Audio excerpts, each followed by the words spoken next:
Bonjour à toutes et à tous.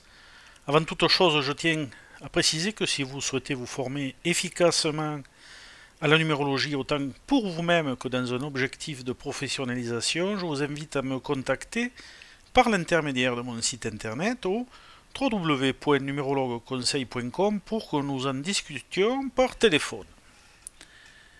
Pour celles et ceux qui ne connaissent pas ou mal cet élément clé du thème, le nombre de réalisations correspond à l'ensemble des consonnes de l'identité, que l'on appelle parfois aussi le moi intime, à ne pas confondre avec le nombre intime. On l'appelle aussi le nombre de la personnalité. Je vais donc vous parler un peu plus de ce nombre majeur dans ce qu'il représente intrinsèquement. Ce nombre représente et exprime les dons innés, les capacités, l'expression de l'être sur le plan concret de l'existence. Il met en évidence dans l'incarnation actuelle les acquis et capacités des vies antérieures, ou du moins une partie, tous les potentiels que l'on pourra aussi exprimer ou non dans la vie actuelle. C'est donc un indicateur karmique important dans le thème. Il représente le terrain d'action imposé par le karma. C'est donc un potentiel de réalisation essentiel sur un plan social et professionnel qui est à notre disposition et qui vient de nos vies antérieures. Sur un plan personnel aussi, ce potentiel s'exprimera bien mieux et plus facilement s'il est en accord avec le nombre d'aspirations ou élans spirituels, car les deux sont étroitement liés.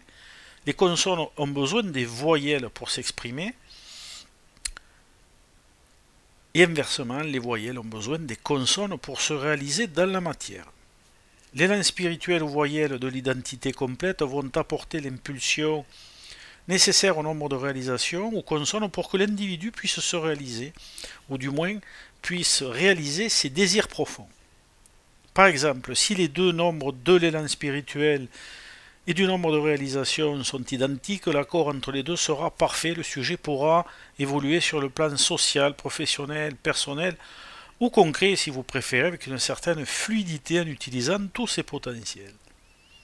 Évidemment, un karma, une dette karmique, un excès ou un défi à ce niveau, comme dans chaque poste clé du thème d'ailleurs, freineront l'avancement du sujet, demandera un rééquilibrage et un réajustement pour utiliser au mieux les potentiels de l'individu.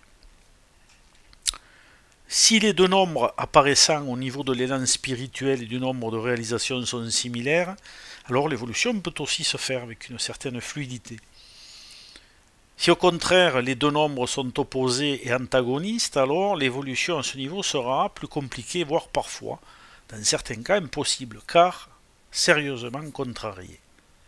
D'autre part, nous avons affaire ici à une partie du karma où le libre arbitre sera total, mais attention, dans les limites imposées par le karma. C'est le karma réalisateur du présent venant du passé et se dirigeant vers le futur, vers les possibles. Évidemment, il faudra prendre en compte les autres éléments du thème pour en tirer toute l'essence.